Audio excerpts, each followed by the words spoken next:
अगर मैथ सीखना है तो बिना स्किप किए वीडियो देखा करो। बिना मेहनत का कुछ मिलने वाला नहीं है। आज का टॉपिक है हमारा class 9th math chapter 11th। इसमें उदाहरण नंबर 1 का देखेंगे। करा कि एक लंबवृत्तीय शंकु की ऊंचाई 4 सेमी है तथा इसका वक्र पृष्ठ 47.1 सेंटीमीटर स्क्वायर है। इस शंकु का आयतन ज्ञात करना है। मतलब समझना यहाँ पर, मान के चलो कि इस तरह से हमारा एक शंकु हो गया, इसको हम कोण भी बोल सकते हैं। इसका ऊंचाई हमारा यहाँ पर दिया हुआ है 4 सेमी और जबकि वक्र पृष्ठ इतना दिया है। वक्र पृष्ठ का मतलब समझेंगे, जैसे ये कोण हो गया तो ये इसका ये सिर्फ ऊपर वाला जो हिस्सा दिखाई दे रहा है ये सिर्फ इसका क्षेत्रफल दिया है, नीचे का नहीं। जैसे ये कोण हो गया, इस पे नीचे का बंद है ना, तो इसका क्षेत्रफल नहीं दिया हुआ है, सिर्फ ऊपर का। ये जो ऊपर का हिस्सा दिखाई दे रहा है सिर्फ इसका क्षेत्रफल दिया हुआ है। तो इसे हम हल करेंगे, लिखेंगे क्या, शंकु की ऊंचाई, शंकु की ऊंचाई को h से शो करेंगे और दिया इसमें 4 सेंटीमीटर और वक्र पृष्ठ दिया है। वक्र पृष्ठ मतलब कि शंकु की वक्र पृष्ठीय क्षेत्रफल भी बोल सकते हैं। यहाँ पर शंकु की वक्र पृष्ठीय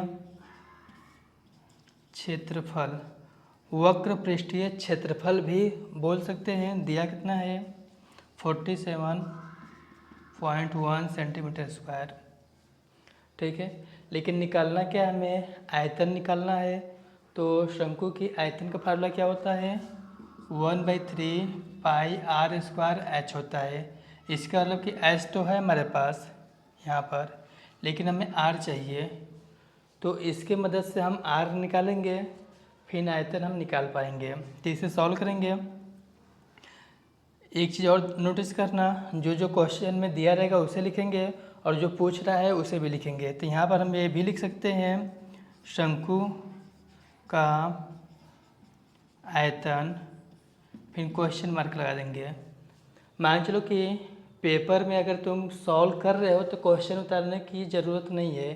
क्वेश्चन में क्या क्या दिया है उसे उतार लो और साथ में जो पूछ रहा है उसे उतार लो, बस। क्वेश्चन के जगह पर ये उतार के काम चला सकते हो। अब हम करेंगे क्या, इसे सॉल्व करेंगे, लिखेंगे शंकु की वक्र पृष्ठीय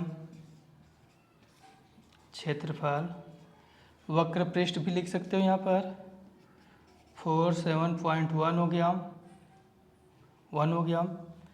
अब ध्यान देना, शंकु का वक्र पृष्ठीय क्षेत्रफल क्या है। शंकु की वक्र पृष्ठीय क्षेत्रफल का फार्मूला पाई आर एल ये है और यहाँ पर 47.1 ये लिखा गया है। अब इसी को इधर हम सॉल्व करेंगे।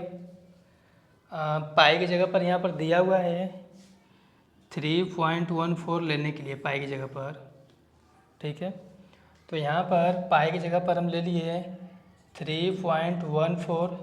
फिलहाल एक क्वेश्चन में दिया हुआ है 3.14 पाई की जगह पर लेने के लिए। फिर आर हो गया हमारा। फिर ध्यान देना, जो एल है हमारा, जो एल है, एल इसमें कहीं पर दिया नहीं है, तो एल को हम इस तरह से भी लिख सकते हैं, L equal R square plus H square. अब ध्यान देना, ये जो एल होता है, जैसे ये कोण हो गया, तो ये जो तिर्यक ऊंचाई होता है, तिर्यक ऊंचाई को एल बोलते हैं। फिर यहाँ से यहाँ तक का जो त्रिज्या होता है उसे आर त्रिज्या हमारा यहाँ पर हो गया, जो आर हो गया।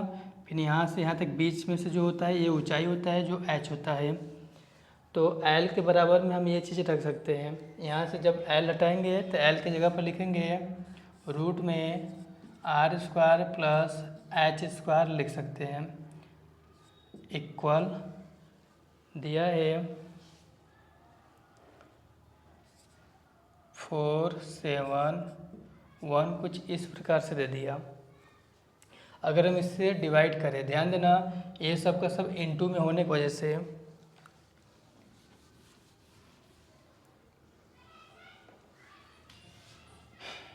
यहाँ इंटू और यहाँ इंटू होने की वजह से यहाँ पर आर लिखेंगे ब्रैकेट में R square plus H square हो गया इक्वल।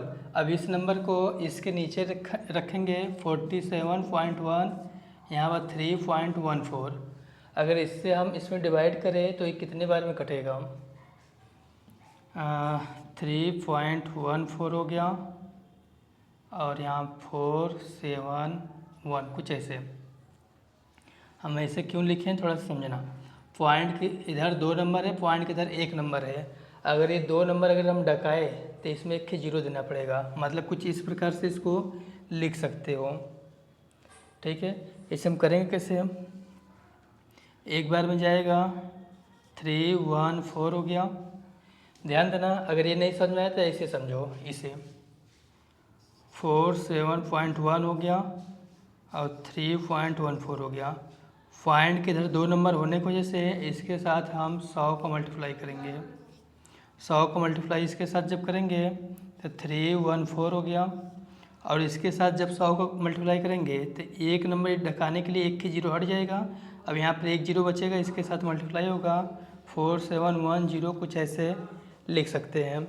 तो यही चीज़ हम यहाँ पर लिखे हैं।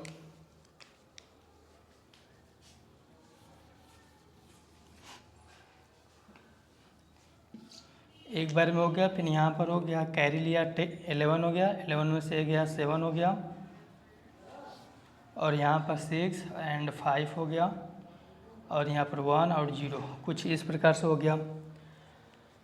अभी कितनी बार में जाएगा? 3 1 4 5 बार में देखें 20 हो गया और 5 7 हो गया एंड 15।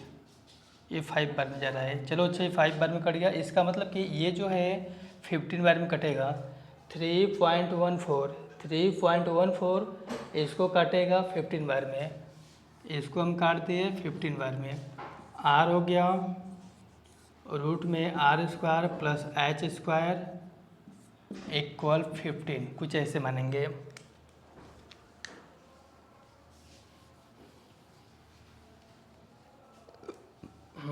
अब इससे सॉल्व करेंगे। हम यहाँ पर ये कह सकते हैं कि अगर ये रूट हटाना है तो दोनों पक्षों का वर्ग करेंगे।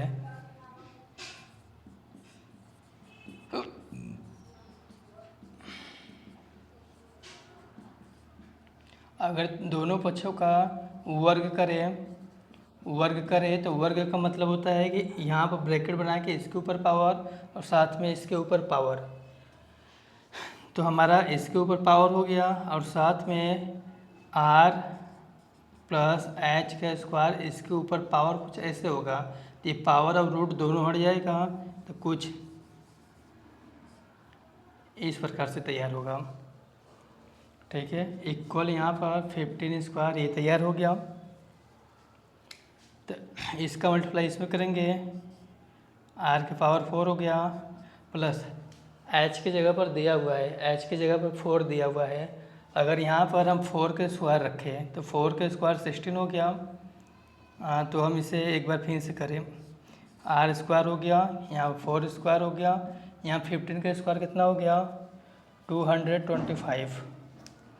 तो यहाँ पर 16 हो गया प्लस हो गया, इसका इसमें जब मल्टीप्लाई करेंगे आर के पावर 4 और इसका इसके साथ जो मल्टीप्लाई होगा तो आर स्क्वायर इक्वल टू 25 कुछ ये बनेगा। ये कुछ लंबा हो जा रहा है। अब इससे सॉल्व करेंगे, आर स्क्वायर प्लस हमारा 16 स्क्वायर ये इक्वल किधर आएगा तो -225 इक्वल 0 हो गया। अब यहाँ पर ये 4 है, यहाँ पर 4 रखना पड़ेगा। अब यहाँ पर गुणनखंड करना है हमें,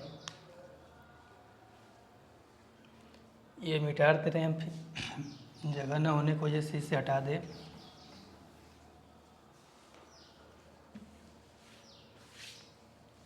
अब इसका गुणनखंड करेंगे, इसका मल्टीप्लाई अगर इसमें करें, ध्यान देना गुणनखंड कैसे करते हैं। यहाँ पर जो नंबर रहेगा इस नंबर का और इसके आगे जो नंबर रहेगा इस नंबर का आपस में मल्टीप्लाई किया जाता है। यहाँ पर जो नंबर रहेगा और यहाँ पर इसके आगे कोई नंबर नहीं है तो 1 मानेंगे। तो 225 का अगर 1 में मल्टीप्लाई करेंगे तो यही नंबर आएगा। अब इसका हमें अभाज्य गुणनखंड करना पड़ेगा। तो इस तरह से हो गया। अगर 5 से अगर डिवाइड करें हम इसे 4 और 5 के 12 से इससे अगर काटेंगे तो इतनी बार में कटेगा, फिर 5 के 12 से अगर इससे काटे तो 9 बार में कटा, कुछ इस प्रकार से कटा। चलो चाहो तो 3 से फिर काट सकते हो, लेकिन हमें इसी जगह नंबर मिल गया। थोड़ा सा समझना है ना। अगर हम इसका इससे मल्टीप्लाई करेंगे तो 25 हो जाएगा, और 9 अगर हम 25 में से 9 को माइनस करेंगे तो हमारा कितना आएगा, 16 आएगा। तो ध्यान देना, इसका इसमें मल्टीप्लाई करके हमें अभाज्य गुणनखंड करना होता है, फिर 2 नंबर हमें बनाना पड़ता है, फिर प्लस करने पर चाहे माइनस करने पर बीच का नंबर लाना होता है। तो यहाँ पर इसका इसमें मल्टीप्लाई करने पर 25 और हमारा 9, 25 में से 9 को माइनस करेंगे 16 आ गया, और हमें 16 ही लाना था। तो r के पावर 4 हो गया, प्लस हो गया। अब यहाँ पर 25 माइनस 9 और यहाँ पर आर स्क्वायर है, तो हमारा आर स्क्वायर माइनस 225 इक्वल 0 हो गया।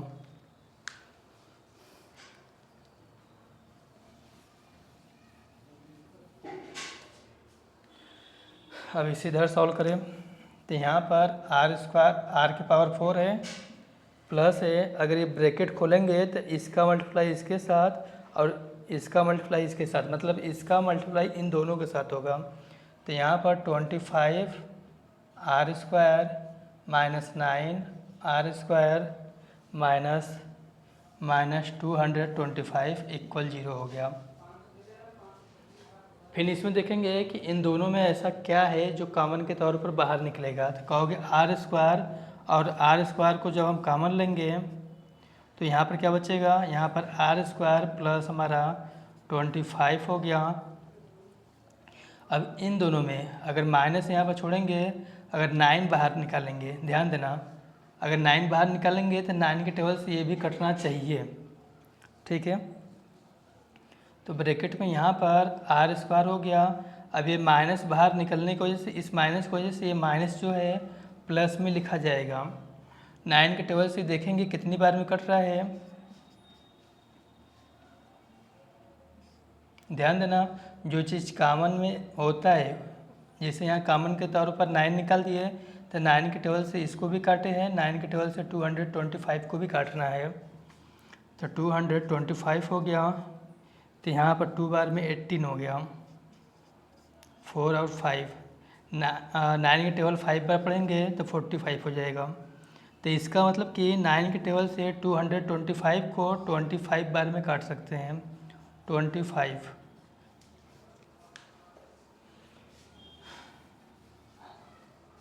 अब यहाँ पर ध्यान देना, ये और ये आर स्क्वायर प्लस 25 ये दोनों सेम होने की वजह से कॉमन के तौर पर हो गया।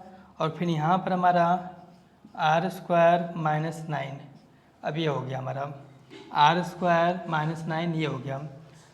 अब इसमें क्या करेंगे हम, अब इसको ध्यान देना कि अगर हम आर स्क्वायर प्लस 25 इक्वल 0 रखेंगे तो आर स्क्वायर इक्वल माइनस 25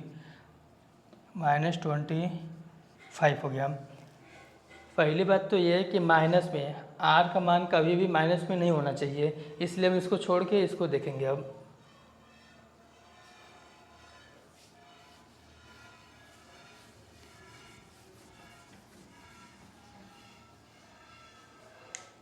अगर हम इसको देखें तो आर स्क्वायर माइनस 9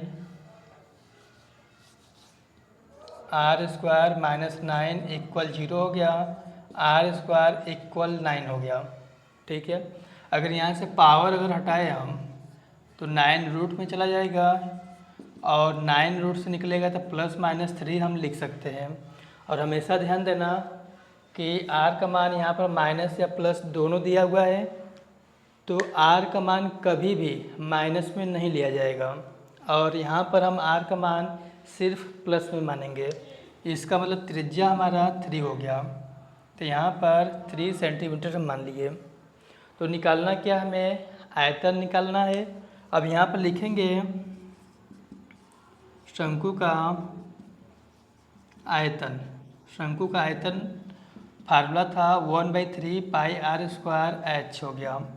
1/3 हो गया। और पाई का दिया हुआ था हमारा 3.14, एक क्वेश्चन में ही दिया था 1/3 और पाई का मान 3.14। फिर उसके बाद आर हमारा यहाँ पर निकाला गया है 3 का स्क्वायर इंटू एच हमारा दिया हुआ था क्वेश्चन में जो यहाँ पर है। एच हमारा 4 है तो हम 4 रख लिए।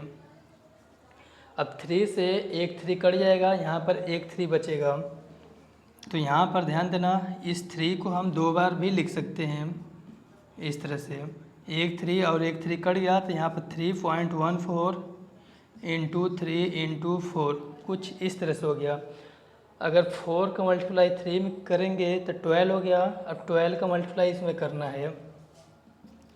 12 4 जा 48 हो गया, 8 हो गया, कैरी हमारा 4 हो गया। 12 1 जा 12, 12 में 4 प्लस करेंगे 16 हो गया, 16 को 6, कैरी हमारा 1 हो गया। 12 3 जा 36, 36 में 1 प्लस करेंगे 37 हो गया। लेकिन ध्यान देना यहाँ पर पॉइंट के इधर 2 नंबर है तो हम 2 नंबर पर यहाँ पर पॉइंट देंगे। अब इसके साथ क्या करना है, आयतन है तो हमेशा ध्यान देना कि इसका मात्रक है क्या। तो यहाँ पर से ऊंचाई दिया है तो ऊंचाई के आगे मात्रक सेमी है तो यहाँ पर सेमी लिखेंगे। और आयतन होने की वजह से जो मात्रक रहेगा उसके ऊपर क्यूब लगाया जाएगा, मतलब पावर 3 लिखा जाएगा। अब ये पूरी तरह से हो गया। अगला क्वेश्चन अगले वीडियो में